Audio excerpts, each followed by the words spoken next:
कराग्रे वस्ते लक्ष्मी कर मध्ये सरस्वती कर मूले तू गोविंद प्रभाते कर दर्शनम। इसी श्लोक के साथ सुबह सुबह आपके दिन को मंगलमय बनाने के लिए मैं अर्निका जैन लेकर आई हूँ आपके लिए कार्यक्रम नमस्कार एमपी। और दर्शकों, ये कार्यक्रम हम आपके बीच लेकर आते हैं सोमवार से लेकर शुक्रवार प्रातः 8 से 9 बजे के बीच में। और ये कार्यक्रम जो है ये सजीव फोन इन कार्यक्रम होता है, यानी कार्यक्रम में आए अतिथियों से आप बात कर सकते हैं फ़ोन के द्वारा। तो ये जो फ़ोन नंबर्स हैं ये आपकी टेलीविज़न स्क्रीन पर उपलब्ध हैं। जी हाँ, तो दर्शकों चलिए कार्यक्रम को आगे बढ़ाते हैं और चलते हैं कार्यक्रम के पहले चरण की तरफ, जो होता है आज की तिथि। तो चलिए जान लेते हैं क्या कहती है आज की तिथि। विक्रम संवत 2080 श्रावण माह शुक्ल पक्ष की पूर्णिमा तिथि, तारीख है 30 अगस्त 2023 और दिन है बुधवार का। अब आज की वर्तमान की तिथि तो हमने जान ली है, पर इतिहास को जानना भी ज़रूरी है। तो चलिए आइए पलटते हैं इतिहास के पन्ने और जानते हैं क्या कुछ खास हुआ था आज के दिन इतिहास में। 1903 चित्रलेखा जैसे प्रसिद्ध उपन्यास के लेखक भगवती चरण वर्मा जी का आज के दिन जन्म हुआ था। वो हिंदी जगत के प्रमुख साहित्यकार थे। 1928 की बात करें तो आज ही के दिन रास बिहारी बोस और जवाहरलाल नेहरू ने the independence of India league की भारत में स्थापना की। इसका मकसद प्रवासी भारतीयों को भारत में ब्रिटिश राज हटाने के लिए प्रेरित करना था। 1947 में आज ही के दिन भारतीय संविधान का प्रारूप तैयार करने के लिए डॉक्टर भीमराव अंबेडकर ने नेतृत्व में एक समिति का गठन किया गया था। और 1984 में आज ही के दिन अमेरिकी अंतरिक्ष यान डिस्कवरी की पहली उड़ान का दिन था। और 2013 में आज ही के दिन भारत के पहले रक्षा उपग्रह GSAT-7 का प्रक्षेपण दक्षिण अमेरिका के फ्रेंच गयाना से किया गया था। तो दर्शकों, इतिहास जान लिया है हमने, क्यों ना विचारों की शुद्धिकरण भी करें और जान लेते हैं क्या कहता है आज का सुविचार। विद्वत्वं च नृपत्वं च नैव तुल्यं कदाचन स्वदेशे पूज्यते राजा विद्वान सर्वत्र पूज्यते। अर्थात एक राजा और विद्वान में कभी तुलना नहीं की जा सकती, क्योंकि एक राजा तो केवल अपने राज्य में ही सम्मान पाता है, परंतु एक विद्वान जहाँ जाता है वहाँ सम्मान को पाता है। जी हाँ दर्शकों, और ये जो हमने सुविचार जाना है ये संस्कृत में जाना है, और संस्कृत जो है वो सबसे पुरानी भाषा माना गई है। कई देशों में कई जगह पर अलग अलग भाषाओं के होते हुए भी संस्कृत को एक बहुत पुरानी भाषा का दर्जा दिया गया है। और आज का दिन मनाया जाता है संस्कृत दिवस के रूप में। जी हाँ, विश्व संस्कृत दिवस का दिन आज हम सेलिब्रेट कर रहे हैं, मना रहे हैं। और साथ ही साथ रक्षाबंधन का पर्व भी है। तो इन दोनों ही चीज़ों की आप सभी को शुभकामनाएं। और आज का जो कार्यक्रम रहेगा वो इन्हीं दो विषयों पर खास तौर से रहेगा। और आज के हमारे जो विशेषज्ञ हैं, आइए उनका परिचय करवा देती हूँ आपसे। आज हमारे साथ हैं प्रोफेसर रमाकांत पांडे जी, जो कि निदेशक हैं सेंट्रल संस्कृत यूनिवर्सिटी के भोपाल में। सर, आपका स्वागत है हमारे इस कार्यक्रम में। धन्यवाद अर्निका जी। जी, और रक्षाबंधन का जैसे मैंने बताया आज पर्व है और आज हम मनाने वाले हैं रक्षाबंधन। तो गीत संगीत के बिना हमारा कोई भी पर्व अधूरा रहता है। तो इसके लिए आज हमारे साथ मेहमान के रूप में हैं श्रीमती स्वाति सराफ जी, जो कि एक लोक गायिका हैं। तो बहुत बहुत स्वागत है स्वाति जी आपका भी कार्यक्रम में, और आपसे बहुत से गीत हम सुनेंगे रक्षाबंधन पर विशेष। तो चलिए कार्यक्रम की शुरुआत करें। उसके पहले सर से ये जानना चाहेंगे कि क्यों आज ही का दिन, जो श्रावण मास की आज पूर्णिमा है, वही दिन क्यों संस्कृत दिवस के रूप में मनाया जाता है? हाँ, आपका बहुत अच्छा प्रश्न है अर्निका जी। वास्तव में जब भारत स्वतंत्र हुआ तो उस समय विचार चलने लगा कि अपनी जो समृद्धि है, अपनी जो संस्कृति है, उसके लिए हमें क्या करना चाहिए। और तत्कालीन सरकार ने 1969 में यह निर्णय लिया कि हम लोग संस्कृत दिवस का आयोजन करें प्रतिवर्ष एक दिन। तो आज का जो श्रावणी पर्व का दिन है ये प्राचीन काल से बहुत महत्वपूर्ण रहा है। वास्तव में हम उपाकर्म करते हैं आज के दिन, विभिन्न प्रकार के संकल्पों से अपने पापों का प्रक्षालन करते हैं। किसी महानदी में, गंगा या नर्मदा जैसी महान नदी में जा कर के हम लोग स्नान करते हैं, और बहुत सारे कार्य हैं। आज के दिन ही वेदाध्ययन का आरंभ हुआ करता है। तो ये जो आज का दिन है ये वेदाध्ययन से भी जुड़ा हुआ है। हमारी शिक्षा जो प्राचीन गुरुकुल शिक्षा पद्धति थी वहाँ से भी ये जुड़ा हुआ है। तो हमारे जो मनीषी थे, विचारक थे उस समय के, सन 1969 में जब ये निर्णय लिया गया कि संस्कृत दिवस मनाया जाए, तो उन्होंने, चूंकि ये अपने आत्मशुद्धि का दिन है, इसको उन्होंने चुना। और आज आप देखेंगे कि बहनों का रक्षाबंधन का त्यौहार है। ये रक्षाबंधन भी बड़ा प्राचीन काल से हमारे यहाँ है। तो और उपाकर्म का भी दिन है। तो ये आज के दिन इसलिए चुना गया कि हम अपनी प्राचीनता से आधुनिकता को जोड़ें और अपनी जो हमारी जो भाषाई समृद्धि है और सांस्कृतिक समृद्धि है उसको आज के दिन हम याद करें, इसके विकास में कुछ हम लोग आगे बढ़ें। जी, बहुत अच्छी जानकारी आपने दी। और दर्शकों देखिए किस तरीके से आज का दिन विशेष महत्व रखता है, उसी वजह से आज का दिन चुना गया संस्कृत दिवस मनाने के लिए। तो चलिए चलते हैं हम स्वाति जी की तरफ और जानते हैं क्या कुछ सुनाएंगी आज आप हमें। जी नमस्कार। आज रक्षाबंधन है जी तो उसी पर आधारित मैं गीत प्रस्तुत करती हूँ। बिल्कुल। ये गीत एक मार्मिक गीत है बहुत, जो एक ससुराल में है, लड़की वो अपने मायके नहीं जा पा रही है, जी जी तो उसी पर आधारित है और क्या कैसी अपनी वो भावनाएं हैं। भावनाएं व्यक्त कर रही है। पदरी बाबुल के अंगना जइयो जइयो बरसियो कहियो कहियो कि हम हैं तोरी, पिटिया की अखियाँ पिटिया की अखियाँ। बदरी बाबुल के अंगना जइयो जइयो बरसियो कहियो कहियो कि हम हैं तोरी, बिटिया की अखियाँ बिटिया की अखियाँ। कांटे बिछी है मोरे मन की मछरिया, मरुथल हिरनी से छाई है उमरिया। बिजरी मैया के अंगना जइयो जइयो तड़पियो कहियो कहियो कि हम हैं तोरी, बिटिया की सखिया बिटिया की सखिया। बदरी बाबुल के अंगना जइयो जइयो बरसियो कहियो कहियो कि हम हैं तोरी, बिटिया की अखियाँ बिटिया की अखियाँ। अब के बरस राखी भेज न पाए, सुनी रहेगी मोरे वीर की कलाई, सुनी रहेगी मोरे वीर की कलाई। पुरवा भैया के अंगना जइयो छू छू कलाई कहियो कहियो कि हम हैं तोरी, बहना की रखिया बहना की रखिया। बदरी बाबुल के अंगना जइयो जइयो बरसियो कहियो कहियो कि हम हैं तोरी, बिटिया की अखियाँ बिटिया की अखियाँ।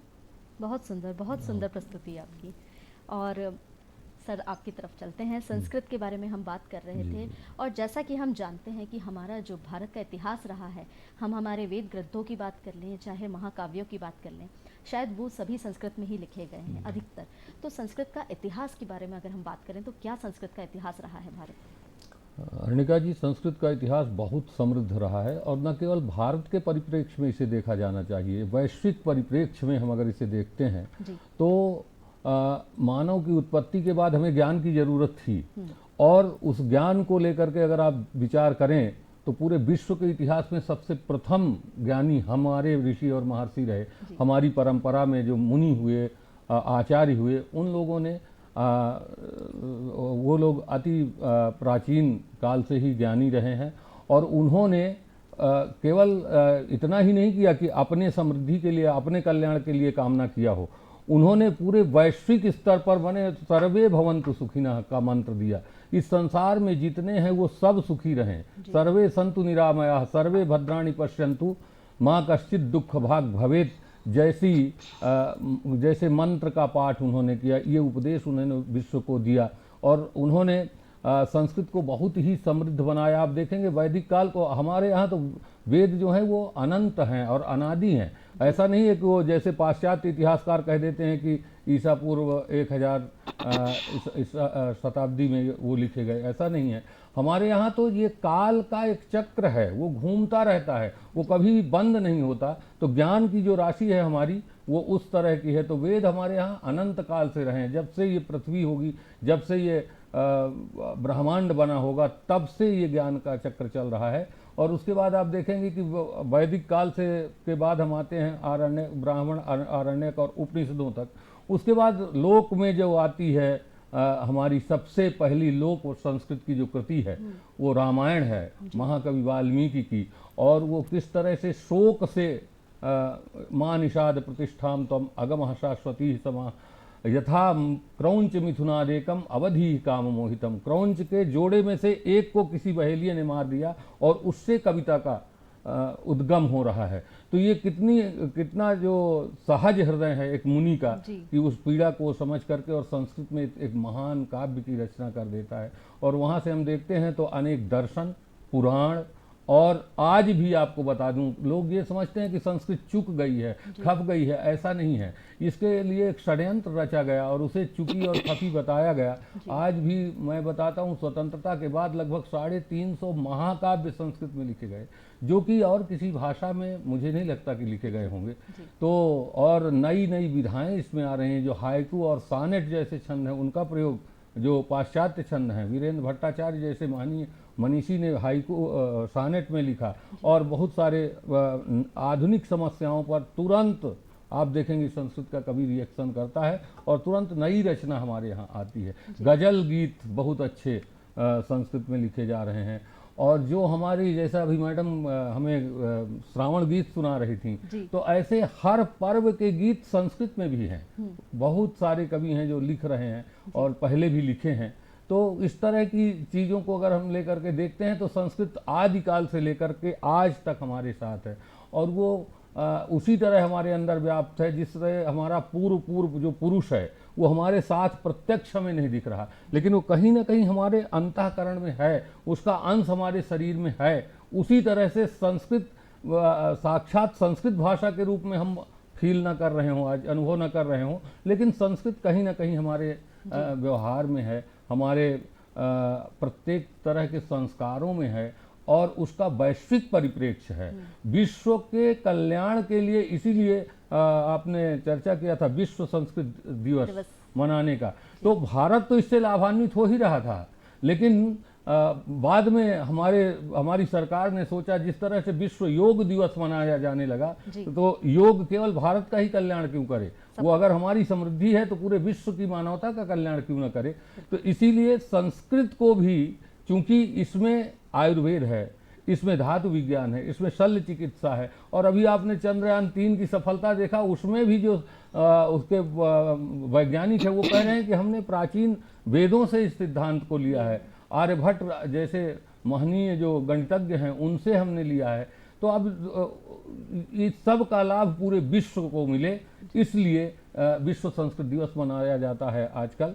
और विश्व के अनेक देशों में संस्कृत की शिक्षा दी जा रही है। बहुत सारे विश्वविद्यालय हैं जहाँ की हमारी जो शास्त्र परंपरा है उसका प्रशिक्षण दिया जा रहा है, उसमें लोग ट्रेंड हो रहे हैं, यहाँ भी आकर के लोग शिक्षा लेते हैं। तो इस तरह से इसकी एक समृद्ध परंपरा रही है और प्राचीन काल से, और आज भी है, कहीं ना कहीं वो हमारे बीच में संस्कृत विद्यमान है। बिल्कुल। और जो आपने कहा वसुधैव कुटुंबकम की भावना के साथ तो हमेशा ही हम रहते हैं, और उसी तरीके से चाहते हैं कि संस्कृत का लाभ केवल हमें ही नहीं अपितु पूरे विश्व को मिले। और क्योंकि गीत संगीत की बात चली है यहाँ पर, और आपने भी इसकी चर्चा निकाली है कि संस्कृत में भी गीत होते हैं, तो आप भी लिखते हैं कुछ संस्कृत में, अगर हमें सुनाएं तो दर्शकों को पता चलेगा कि संस्कृत के गीत भी होते हैं। संस्कृत में बहुत तरह के गीत, जो हमारे लोक गीत हैं, उनके महाकाव्य तो लिखा ही जाता है, गजल तो लिखे ही जाते हैं, और प्रकार के काव्य तो लिखे ही जाते हैं, लेकिन लोक गीत भी लिखे जाते हैं संस्कृत में। और उन लोक गीतों को आप देखें तो आप उतनी ही सरलता से उनको गा सकती हैं। जैसे अभी आप जी गा ने। रही थी, जी। स्वाति जी गा रही थी। तो अभी चूंकि सावन का वक्त है और ये जो आज रक्षाबंधन है, सभी बहनें अपने भाइयों के पास जा रही हैं रक्षा बांधने के लिए, तो उसी पर एक दो तीन लाइनें मैं आपको सुनाऊंगा स्वागत है। कि ये होता क्या है कि जब हमारे क्षेत्र में पूरे इधर उत्तर भारत में ये परंपरा है कि भाई जो है बहन को लेने जाता है, जी। और एक नवविवाहिता है, उसका भाई वो उसे लेने जा रहा है, और श्रावण का महीना है, तो थोड़ी श्रृंगारिक जो श्रृंगार रस है जी। उसमें वो जो नवोढ़ा जो है वो सोच रही कि भाई आ गया है और मुझे अपने प्रियतम को छोड़ के जाना पड़ेगा। एक कहीं ना कहीं ये कष्ट भी उसको हो रहा है। तो वो कहती है अपने सखी से, सखी है यामिन श्रावण मासे भ्राता प्राप्तो में नयनाय। सखी है यामिन श्रावण मासे भ्राता प्राप्तो में नयनाय। सीकर वर्षम मेघो वर्षति। सीकर माने फुहारा पड़ना, तो सावन में फुहारे प्रसिद्ध होते हैं। सीकर वर्षम मेघो वर्षति केकीकस्य मनो न कर्षति। सारसयुगलं क्रीडति नृत्यति चिंतां स्वामपहाय। सखी है यामिन श्रावण मासे भ्राता प्राप्तो में नयनाय। केकी अर्थात मयूर जो है, इस समय केकी मयूर को कहते हैं और केका उसकी आवाज़ को कहते हैं। तो मयूर इस समय जब श्रावण में बरसात होती है तो वो नाचने लगता है, आवाज़ करने लगता है, तो वो जो पर्यावरण है वो बहुत ही आह्लादकर हो जाता है। तो ऐसे में वो कह रही कि भाई के साथ मैं कैसे जाऊं, मेरा प्रियतम यहाँ अकेला हो जाएगा। ये विप्रलम्भ का समय भी होता है। तो इस तरह के गीत उसमें आपको संस्कृत में मिलेंगे। और यहाँ पर एक कॉलर हमसे जुड़ रहे हैं, तो पहले उनका प्रश्न ले लेते हैं। भोपाल से हर्षराज दुबे जी हैं। हर्षराज जी, स्वागत है आपका कार्यक्रम में। जी प्रणाम संजय जी, प्रश्न कीजिए हर्षराज जी अपना। मेरा प्रश्न ये है कि संस्कृत भाषा को संगणक की भाषा भी कहा जाता है, तो कंप्यूटर की भाषा, क्योंकि पाणिनि जो व्याकरण है वो कंप्यूटर के लिए सबसे सुस्पष्ट संस्कृत भाषा है। बिल्कुल। और उसको इस समय चंद्रयान 3 गया था, जो इसरो के अध्यक्ष स्वामीनाथन जी हैं, उन्होंने भी संस्कृत के बहुत महत्व को प्रतिपादित किया है। जी। तो और हम आगे किस चीज में संस्कृत के महत्व को प्रतिपादित कर सकते हैं, समझ सकते हैं, ये मेरा जिज्ञासा है, मेरा प्रश्न है। जी जी, बहुत अच्छा और बहुत उत्तम प्रश्न आपने किया है। संस्कृत को कंप्यूटर के लिए या संगणक के लिए बहुत ही उपयोगी भाषा माना जाता है, क्योंकि उसमें जो भाषा की व्यवस्था है, पाणिनि की के व्याकरण में जो प्रत्याहार की व्यवस्था है, शब्दों को संक्षिप्त कर देने की जो व्यवस्था है, वह और भाषाओं में विश्व की किसी में भी नहीं है। तो मैंने जहाँ तक सुना है तो संगणक वैज्ञानिक जो हैं वो लोग इस क्षेत्र में काम कर रहे हैं, जो सुपर कंप्यूटर बन रहे हैं उनमें संस्कृत जो है संस्कृत का प्रयोग किया जा रहा है। और पूना में मैं काफ़ी पहले पूना विश्वविद्यालय में कार्यरत था, तो वहाँ जो सीडैक है वहाँ भी मैंने देखा कि लोग विचार कर रहे हैं उस पर, और काफ़ी कुछ काम इसका बढ़ा है। NLP नेचुरल लैंग्वेज प्रोसेसिंग जो है वो हम लोग भी अपने विश्वविद्यालय में अब उसको इंट्रोड्यूस कर रहे हैं। तो ये चल रहा है कार्य, लेकिन अभी थोड़ी सी कमी ये है कि जो हम लोग जो संस्कृत के विद्यार्थी हैं, तो हम लोगों के पास विज्ञान नहीं है, साइंस नहीं है, टेक्नोलॉजी नहीं है, और जो टेक्नोलॉजी वाला है वो संस्कृत नहीं जानता। तो हम लोग अगर अन्योन्याश्रित होकर के एक दूसरे से चर्चा करके, बात करके अगर इस काम को आगे बढ़ाएंगे तो ये आगे निस्संदेह बढ़ेगा। और तभी संस्कृत की जो उपयोगिता है वो जब टेक्नोलॉजी से जुड़ जाएगी और आधुनिक यंत्रों से हम उसको जोड़ पाएंगे, तब संस्कृत जो आज लोग सोचते हैं कि हम भूल से गए हैं, उससे वो जन जन तक पहुंच पाएगी।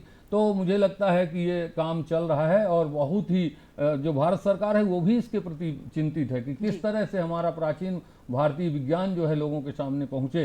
तो इस पर काफ़ी योजनाएं चल रही हैं और मुझे लगता है कि हम आप जल्दी ही देखेंगे कि संस्कृत जो है कंप्यूटर में आ जाएगी, संगणक में आ जाएगी। बिल्कुल बिल्कुल, धन्यवाद। यही उम्मीद करते हैं कि जो तकनीक है वो संस्कृत के साथ उन दोनों का मिलाप होगा और उसी वजह से संस्कृत भी आगे बढ़ेगी और हम जो भारत तकनीकी रूप से सक्षम है वो संस्कृत के साथ तकनीक को आगे बढ़ाएंगे। तो चलिए स्वाति जी की तरफ चलते हैं। स्वाति जी क्या कुछ खास सुनाएंगी अब आप हमें? मैं राखी गीत एक और जी, गा देती एक और हूँ। राखी गीत। हाँ, बिल्कुल। हालांकि ये मतलब फिल्म में गाया हुआ है, जी जी बिल्कुल बिल्कुल, स्वागत है। शैलेंद्र जी का है और आशा जी ने इसको गाया था फिल्म में। ये भी विरह का ही गीत है। जी। अब के बरस भेज भैया को बाबुल, सावन में लीजो बुलाए रे। अब के बरस भेज भैया को बाबुल, सावन में लीजो बुलाए रे। लौटेगी जब मेरे बचपन की सखियाँ, दीजो संदेशा भिजाए रे।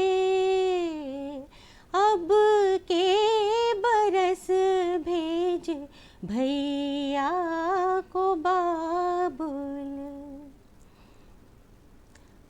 अम्बुआ तले फिर से झूले पड़ेंगे, रिमझिम पड़ेगी फुहारे। लौटेगी फिर तेरे आंगन में बाबुल, सावन की ठंडी बहारे। छल के नयन मेरा कस के रे जियरा, बचपन की जब याद आए रे। अब के बरस भेजो भैया को बाबुल, सावन में लीजो बुलाए रे। बैरंग जवानी ने छीने खिलौने, और मेरी गुड़िया चुराई। बाबुल थी मैं तेरी नाजों की पाली, फिर क्यों हुई मैं पराई। बीते रे जुग कोई चिट्ठियाँ न पाती, ना कोई नैहर से आए रे। अब के बरस भेज भैया को बाबुल, सावन में लीजो बुलाए रे। लौटेंगे जब मेरे बचपन की सखियाँ, दीजो संदेशा भिजाए रे। बहुत सुंदर दिल को छूता हुआ गीत था ये। और अब क्योंकि हम संस्कृत की भी बात कर रहे हैं और चर्चा भी करी हमने कि इसकी लोकप्रियता में कहीं ना कहीं कमी आई है।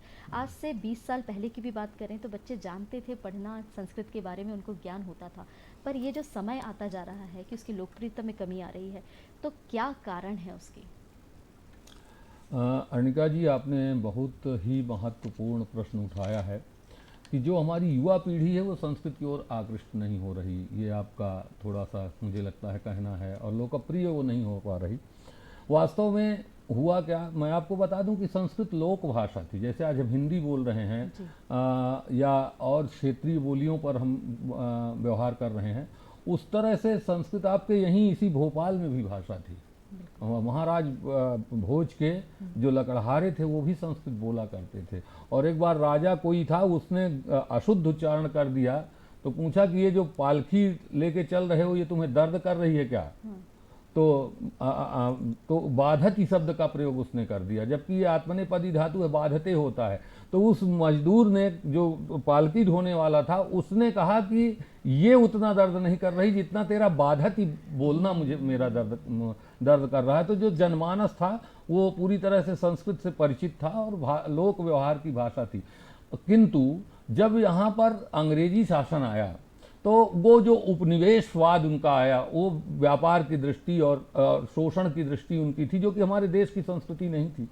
तो उन लोगों ने ये पहले तो सामान्य रूप से ही उन्होंने किया, इसके बाद उन्हें ये लगा कि भारत में हम अपना साम्राज्य स्थापित कर लें अच्छी तरह से, और भारतवासी ये भूल ही जाएं कि हम भारतीय हैं, वो ये समझें कि हम तो अंग्रेज हैं, अंग्रेजी हमारी मातृभाषा है।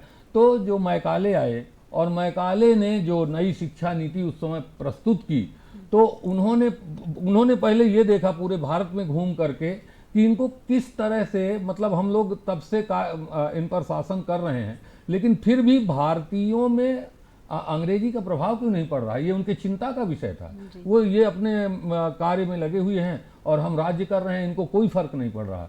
तो उन्होंने घूम कर ये देखा कि जो इनकी गुरुकुल की शिक्षा पद्धति है और गुरुओं के द्वारा जो ये शिक्षा पा रहे हैं, उसके कारण ये लोग अपनी संस्कृति को भुला नहीं पा रहे हैं। तो सबसे पहले मैकाले ने जो नई शिक्षा नीति बनाई, उसमें ये व्यवस्था किया कि गुरुकुल की शिक्षा पद्धति असंवैधानिक होगी, और उन्होंने उस शिक्षा पद्धति को असंवैधानिक बना करके, और संस्कृत माध्यम से चूंकि हमारे यहाँ पढ़ाई हुआ करती थी, तो उन्होंने संस्कृत माध्यम को हटा करके और अंग्रेजी को ही माध्यम भाषा अध्ययन की बना दिया। और जो अंग्रेजी पढ़ेगा, जो हमारी डिग्री थी उस समय, जो कभी आप देखेंगे कि जो हमारी प्राचीन मार्कशीट या सर्टिफिकेट है उसमें नंबर नहीं दिए जाते थे, उसका परीक्षा उसकी होती थी खुले में, जो है कई गुरुओं के सामने वो बटू जो पढ़ता था वो अपना गुरु के प्रश्नों का उत्तर देता था, और फिर वो लिखते थे कि इन पुस्तकों में ये प्रवीण है, बाकी वो सीखेगा। ये नहीं कि अगर मैंने आज एमए संस्कृत में कर लिया तो मैं सब कुछ पढ़ा सकता हूँ। तो इस तरह का वो देते थे, और इन्होंने उसे असंवैधानिक घोषित किया, और असंवैधानिक घोषित करने के बाद संस्कृत माध्यम से जो हमारे गुरुकुल चल रहे थे उनकी शिक्षा को भी असंवैधानिक घोषित कर दिया, और अंग्रेजी को इन्होंने माध्यम भाषा बना दिया, संस्कृत को बिल्कुल पीछे हटा दिया। उसका कारण ये था कि संस्कृत जब हमारी भूल जाएगी हमको, तो हम सांस्कृतिक रूप से जब तक कोई परतंत्र नहीं होता तब तक परतंत्र नहीं हो सकता, वो कभी उबर सकता है। तो सांस्कृतिक रूप से और भाषाई रूप से परतंत्र करने के लिए ये षड्यंत्र रचा गया। और उस समय आपको बताऊं 1835 में 8000 जो हमारे गुरुकुल थे, या उनको चतुष्पाठी विद्यालय कहते थे, वो 8000 चतुष्पाठी विद्यालय केवल और केवल बंगाल में ही बंद किए गए थे। आप उस समय का इतिहास दबाया गया, वो इतिहास भी हमारे सामने नहीं लाया गया। तो इस तरह से अब वो जो गुरुजन थे उनको दूर कर दिया गया शिक्षा देने से। और चूंकि उस समय जो विल्सन हैं वो यहाँ आए थे संस्कृत की शिक्षा प्राप्त करने के लिए, और यहाँ से जा करके वो ऑक्सफोर्ड में संस्कृत के प्रोफेसर बने थे। तो जो प्रेमचंद तर्कालंकार जैसे जो बड़े महनीय मनीषी थे, उन्होंने जब ये मैकाले ने ये शिक्षा पद्धति बनाई तो उन्होंने पत्र लिखा 8 अप्रैल 1835 को, पंडितों की एक सभा विद्वानों की हुई कलकत्ता में, और उन्होंने पत्र लिखा कि मतलब जिस विद्यालय में तुम पढ़ के गए हो उसे ही असंवैधानिक घोषित किया जा रहा है, तो कम से कम तुम यहाँ के शिष्य हो, इस पर कुछ मैकाले को समझाओ कि हमें हमारा करने दें जो हमें करना है। तो मैकाले ने वो जवाब दिया कि संस्कृत तो दूरवा है, दूर्वा को खन डालिए तब भी वो उगाती है, उसको कोई पशु चर ले तो भी उगाती है, और कितनी भी भीषण गर्मी पड़े तब भी वो कभी भी मलिन नहीं होती। तो आपको चिंता नहीं करनी। इस तरह से कुछ चिकनी चुपड़ी बात किया, उन्होंने कोई एक्शन नहीं लिया। तो हमें सांस्कृतिक रूप से परतंत्र बनाने के लिए अंग्रेजों के द्वारा ये षड्यंत्र रचा गया, और वो जो हमारी जड़ काटी गई वो आज भी अभी है, और उसी कारण हम लोग अभी दूर हैं, पर अब आ रहा है। दुर्भाग्य की बात है कि आज का युवा अंग्रेजी तो पढ़ना जानता है, पर अगर आज भी हम अपने वेद उपनिषद खोलेंगे तो उसको पढ़ने में वो पीछे हैं। और बहुत अच्छी जानकारी आपने दी। यहाँ पर पंडित सुरेंद्र बिहारी गोस्वामी जी से हम बात करेंगे कुछ समय बाद, और जानेंगे उनसे कि रक्षाबंधन के क्या महत्व हैं और किस तरीके से हम उनके मुहूर्त के बारे में भी चर्चा करेंगे। और चलिए आपसे एक और प्रश्न ले लेते हैं, क्योंकि हम बात यहाँ पर कर रहे थे आज के परिवेश की, वो तो हमने आजकल जान लिया, और आपने बताया कि अब हम पहल भी कर रहे हैं, किसी न किसी तरीके से सरकार भी कोशिश कर रही है। तो क्या कोशिश है सरकार की तरफ से कि संस्कृत को हम सशक्त बना सकें? अर्णिका जी, आपने देखा कि जो हमारी पहले की जो शिक्षा पद्धति, स्वतंत्र भारत के में भी जो शिक्षा पद्धति बनाई गई उसमें भी अंग्रेजी माध्यम को ही प्रधानता दी गई।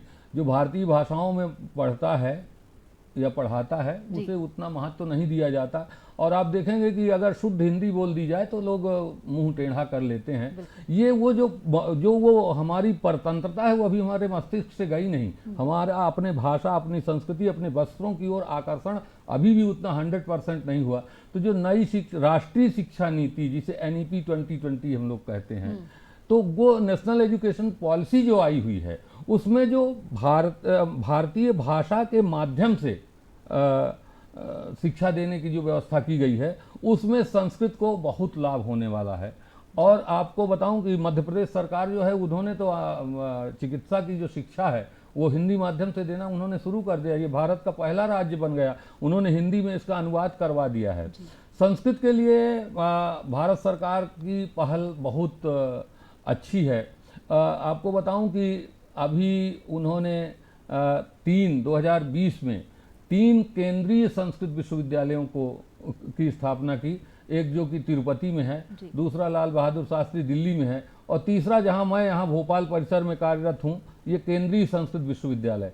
ये हमारा जो केंद्रीय संस्कृत विश्वविद्यालय है ये विश्व का एकमात्र बहुपरिसरीय विश्वविद्यालय है। इसके 13 परिसर पूरे देश में है। एक तो दिल्ली में है, आपका एक भोपाल में है, लखनऊ में है, देवप्रयाग में है, और बलाहर में है हिमाचल प्रदेश में, और हम उत्तर से दक्षिण कन्याकुमारी तक फैले हुए हैं। हमारा गुरुवायूर में भी है। तो ये 13 हैं और 27 इसके महाविद्यालय हैं। तो उनमें जो है भारत सरकार नवाचार, शिक्षा में नवाचार ला करके और अध्ययन अध्यापन की व्यवस्था करवा रही है। तो काफ़ी कुछ इधर हो रहा है। और आपसे आगे भी हम जानेंगे विश्वविद्यालय के बारे में और आपके संस्थान के बारे में भी। पर रक्षाबंधन का कार्यक्रम तो चल ही रहा है, रक्षाबंधन विशेष तो है ही। तो एक रिकॉर्डेड गाना हम जरूर सुनना चाहेंगे रक्षाबंधन पे, आइए सुनते हैं।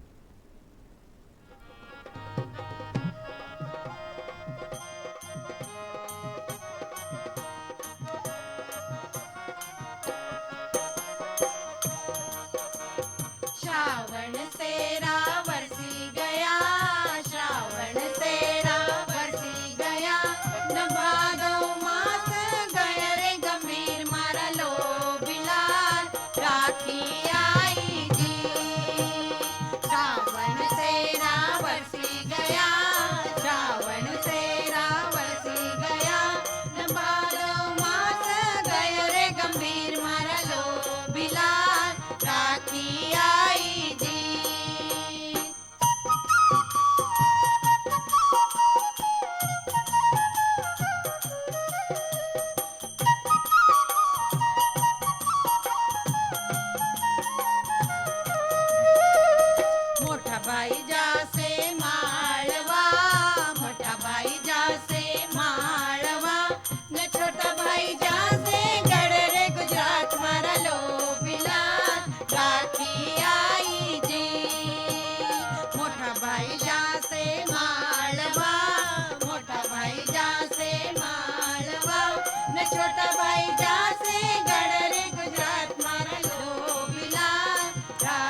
सुंदर लोकगीत की प्रस्तुति हमने देखी यहाँ पर, और गीत का माहौल है, त्योहार का माहौल है, तो संगीत में कुछ कमी नहीं होना चाहिए। चलिए स्वाति जी की तरफ चलते हैं। स्वाति जी, क्या कुछ खास सुनाएंगी? जन्माष्टमी आने वाली है, तो जी। जन्माष्टमी के लिए भी क्या कुछ विशेष गीत है आपके पास? जी हाँ, मैं प्रस्तुत करती हूँ। बिल्कुल। उनके जन्म के समय के लिए। जी। लालना झूली रया पालना, चल वो सखी देखा देवकी बाई का लालना। लालना झूली रया पालना, चल वो सखी देखा देवकी बाई का लालना। पालना झूली रया लालना, चल वो सखी देखा देवकी बाई का लालना। कायन का थारा बना रे पालना, कायन का थारा बना रे पालना। कायन डोर लगावना, चल वो सखी देखा देवकी बाई का लालना। लालना झूली रया पालना, चल वो सखी देखा देवकी बाई का लालना। अगर चंदन का बना रे पालना, अगर चंदन का बना रे पालना। रेशम डोर लगावना, चल वो सखी देखा देवकी बाई का लालना। लालना झूली रया पालना, चल वो सखी देखा देवकी बाई का लालना। कुन का झूलना और कुन का झूलावना, कुन का झूलना और कुन का झूलावना। कुन मगन रया डोलना, चल वो सखी देखा देवकी बाई का लालना। लालना झूल रया पालना, चल वो सखी देखा देवकी बाई का लालना। कृष्ण जी का झूलना यशोदा झूलावना, कृष्ण जी का झूलना यशोदा झूलावना। नंद मगन रया डोलना, चल वो सखी देखा देवकी बाई का लालना। लालना झूली रया पालना, चल वो सखी देखा देवकी बाई का लालना। चल वो सखी देखा देवकी बाई का लालना। स्वाति जी, बहुत सुंदर प्रस्तुति आपकी यहाँ पर। और दर्शकों, जैसा कि अभी आपको बताया था हमने कि हम फ़ोन कॉल पर बात करने वाले हैं पंडित सुरेंद्र बिहारी गोस्वामी जी से, और जानते हैं उनसे राखी के मुहूर्त के बारे में। पंडित जी नमस्कार। नमस्कार, और दूरदर्शन के सारे श्रोताओं को रक्षाबंधन की बहुत बहुत शुभकामनाएं। जी जी, आपको भी बहुत बहुत शुभकामनाएं। पंडित जी, आपसे जो प्रश्न है हमारा वो यही है, क्योंकि रक्षाबंधन के मुहूर्त को लेकर बहुत विरोधाभास है और सभी लोग कहीं ना कहीं उसको लेकर परेशान भी हैं। कोई कह रहे हैं मुहूर्त इस समय है, मुहूर्त पे बांधनी चाहिए, नहीं बांधनी चाहिए, तो इस विरोधाभास का समाधान कीजिए पंडित जी सबसे पहले। देखिए, इसमें विरोधाभास कुछ भी नहीं है। हमारे यहाँ क्या है कि शुरू में अभी ही लोगों ने पुरुषोत्तम मास पूर्ण किया है।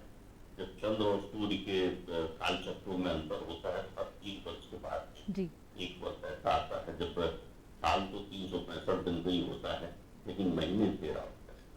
उसके पीछे कारण ये होता है कि जितने भी समय का ये उत्पन्न होता है उसका समायोजन कर दिया जाता है। 2 प्रकार की प्रक्रियाएं होती है। एक पुण्यतिथि से दिन का प्रारंभ मानते हैं, और एक जो है उस दिन उत्पन्न होने वाले जो वास्तविक प्रक्रिया है उससे मानते हैं। अब जो 30 तारीख के दिन जो है दिन में 10:05 पे प्रारंभ हो रही है पूर्णिमा आज। तो जो आज की तिथि है, यानी आज का जो दिन है वो चतुर्दशी से प्रारंभ है, पूर्णिमा से ठीक। तो चतुर्दशी से प्रारंभ होने के कारण आज जो है दिन की शुरुआत, सूर्योदय जो है वो चतुर्दशी का है, और जो पूर्णिमा प्रारंभ हो जाएगी वो 10:05 से प्रारंभ हो जाएगी। अब 10:05 से तो प्रारंभ हो जाएगी, लेकिन भद्रा की स्थिति भी 10:05 से भद्रा की स्थिति प्रारंभ हो जा रही, तो रात 8 बज रहा है। तो जिन्हें आज पूर्णिमा का आनंद लेना है और आज रक्षाबंधन जो लोग मान रहे हैं, वो राखी की भद्रा में नहीं बांधी जाती, तो वो रात में 9 बजे से यानी 8:50 के बाद रक्षाबंधन का पर्व मना सकते हैं। आनंद से कोई चिंता नहीं है। जी। और जो उदयत से मानते हैं तो कल प्रातः 7:30 बजे तक ये इसकी प्रक्रिया रहेगी, पूर्णिमा की प्रक्रिया रहेगी। तो कल जो है मतलब आप 7:30 है ना, 7 का मुझसे हुआ था 8 बजे, तो ऐसी स्थिति में जो है वो पूरा आनंद ले सकते हैं उसका, और कल रक्षाबंधन बना सकते हैं। तो दोनों में अच्छा होता है। ये तो है तिथियों के हिसाब से, लेकिन अब जहाँ पर ज्योतिष या कर्मकांड की स्थिति आपको कहीं थोड़ी संशय में लाए तो अध्यात्म के रास्ते में चलना चाहिए। अध्यात्म कहता है जब तुम्हारे अंतर्चित्त में शुद्धता हो और जिस दिन तुम्हें उस आनंद की अनुभूति हो कि भाई मुझे आज मानना है, परमात्मा के प्रति चिंतन उत्पन्न हो, तुम्हारे हृदय में जो है भगवान की लीलाओं का स्मरण आए, तुम्हारे हृदय में तुम्हें सुभद्रा की अनुभूति हो, कृष्ण की अनुभूति हो, तो रक्षाबंधन उस दिन पूरे समय इस्तेमाल होना चाहिए। मूल उद्देश्य ये है कि आज भाई बहन के निर्बल प्रेम का दिन है, तो ऐसी स्थिति में आप आज भी रक्षाबंधन मान सकते हैं और कल भी रक्षाबंधन। बहुत बहुत धन्यवाद गोस्वामी जी आपका, जो एक बहुत बड़ी शंका थी वो आपने दूर करी हमारी यहाँ पर। जी, तो चलिए चलते हैं वापस आपकी तरफ पांडे जी। और जैसे हमने अभी बात करी, आप बता भी रहे थे अपने केंद्रीय संस्कृत विश्वविद्यालय के बारे में, तो अगर हम यहाँ पर कुछ बच्चे भी हमारे दर्शक होंगे जो जानना चाहेंगे कि किस तरीके से प्रवेश ले सकते हैं अगर वो संस्कृत में शिक्षा प्राप्त करना चाहते हैं, तो उनका भी मार्गदर्शन कीजिए आप। बहुत अच्छा प्रश्न आपने किया। आजकल विश्वविद्यालय अनुदान आयोग जो है, यूजीसी जिसे हम कहते हैं, तो उसने सेंट्रल यूनिवर्सिटीज का एक कॉमन टेस्ट, माने एक सामान्य प्रवेश की प्रक्रिया उन्होंने बनाई है। एक उन्होंने प्रवेश परीक्षा शुरू की है, तो उसके माध्यम से हमारे विश्वविद्यालय में भी प्रवेश होता है। तो कुछ सीटें तो हमारी उसके लिए रिजर्व हैं जो CUET के माध्यम से आएंगे, लेकिन कुछ ऐसे भी बच्चे हैं जो दूर दराज गाँव में रहते हैं और वो उस परीक्षा को नहीं जान पाते या ऑनलाइन माध्यम से करने में सफल नहीं हो पाते। कहीं कहीं से तो ये बात भी आती है कि हमारे यहाँ इंटरनेट नहीं चलता बराबर, कभी पानी बरसने लगता है, कभी कुछ मौसम खराब हो जाता है, तो उनके लिए भी एक अलग से व्यवस्था है हमारे यहाँ। वो यहाँ आ करके अपना रजिस्ट्रेशन करवा करके और वो भी प्रवेश ले सकते हैं। और हमारे यहाँ जो प्रत्येक परिसर में, मैं विशेष रूप से भोपाल परिसर की बात करूँगा, तो यहाँ पर हम प्रायः सभी छात्रों को छात्रावास भी है। वो जो लड़कियाँ पढ़ती हैं उनके लिए भी छात्रावास की व्यवस्था है, और जो लड़के पढ़ते हैं उनके लिए भी छात्रावास की व्यवस्था है, मेस है। और उसके अलावा एक भारत सरकार की ओर से छात्रवृत्ति भी दी जाती है, जो कि अच्छे बच्चे हैं और जिनके अच्छे नंबर हैं उनके लिए छात्रवृत्ति भी दी जाती है। और पुस्तकालय है बहुत विशद, और लगभग 70 प्रोफेसर्स हैं हमारे इस कैंपस में यहाँ पर, बाकी तो पूरे मिलाकर के बहुत हैं। तो इस तरह से आप university common test, entrance test के माध्यम से भी इसमें आ सकते हैं, और सामान्य रूप से हम भी यहाँ के बच्चों के लिए, जो क्षेत्रीय बच्चे हैं हमारे, उनके लिए हम एक सामान्य परीक्षा, प्रवेश परीक्षा करवाते हैं, होगा प्रवेश परीक्षा के माध्यम से, तो वो लोग आकर के प्रवेश ले सकते हैं और संस्कृत में गुणवत्तापूर्ण प्रशिक्षण वो प्राप्त कर सकते हैं। व्याकरण का, साहित्य का, अंग्रेजी का, हिंदी का, और ज्योतिष का, वास्तु का। और विशेष रूप से हमने यहाँ भोपाल, चूँकि महाराज भोज की नगरी है, कला की नगरी है, साहित्य की नगरी है, ये पूरा जो क्षेत्र है ये तो साहित्यिक दृष्टिकोण से बहुत महत्वपूर्ण रहा है। कालिदास और बाण जैसे लोग यहाँ रहे, तो इसलिए नाट्य शास्त्र अनुसंधान केंद्र जो है इस परिसर में है।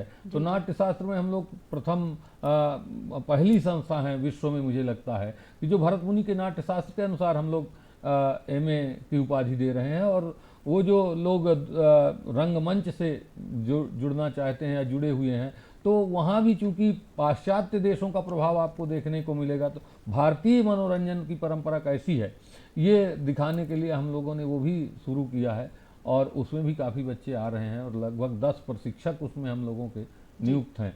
और उस सेंटर ने तो इंटरनेशनल लेवल पर कार्य किया है। हम लोगों ने स्वतंत्रता के अमृत महोत्सव में लंदन में जा कर के और नाट्य प्रस्तुतियाँ की, और फिर इसके बाद हम लोगों ने, यहीं के बच्चे थे सब वो, और डबलिन में और आपको आश्चर्य होगा कि हमने उसे मूल संस्कृत में प्रस्तुत किया, और मैंने वहाँ हमने अनुवाद थोड़ा सा उसका बता दिया, कथा सार।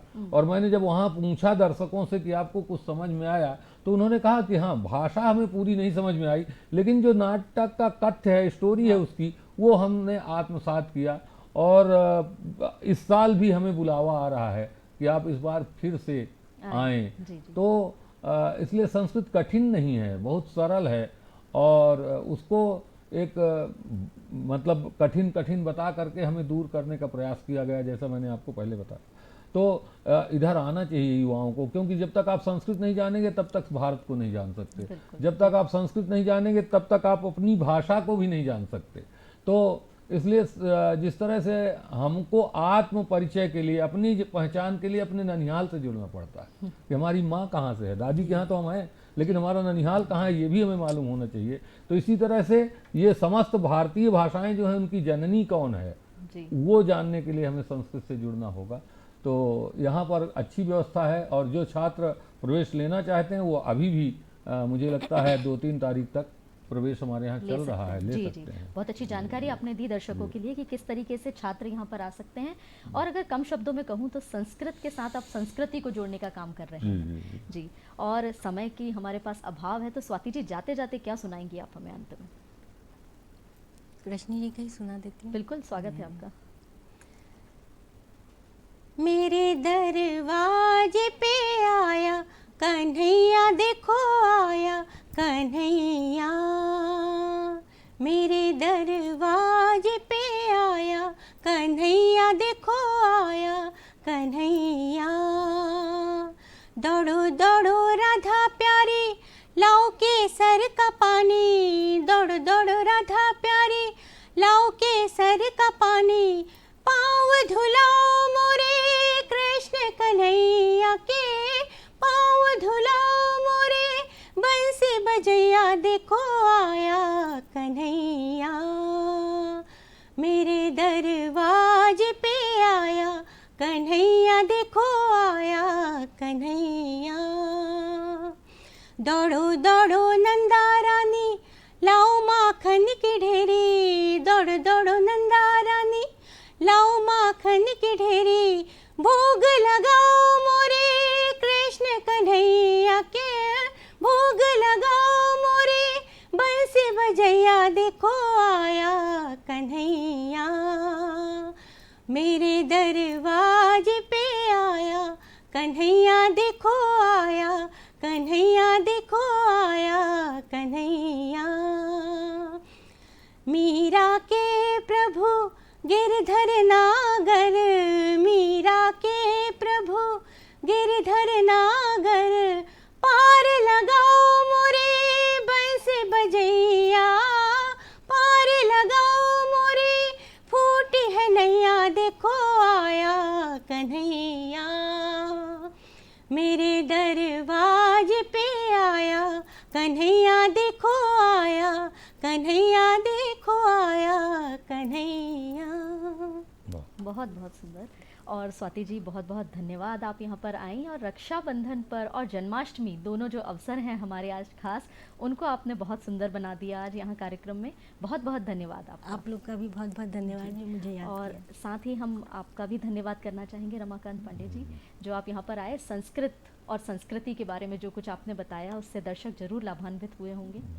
और दर्शकों, जैसे कि हमारी कामना रहती है कि सर्वे भवन्तु सुखिनः, सर्वे सन्तु निरामया, सर्वे भद्राणि पश्यन्तु, माँ कश्चित् दुःख भाग् भवेत्। तो इसी मंगल कामना के साथ आप सभी का दिन शुभ हो, रक्षाबंधन का यह त्यौहार आपका अच्छे से मनाएं। इस सभी कामनाओं के साथ हम आपसे लेते हैं विदा। नमस्कार।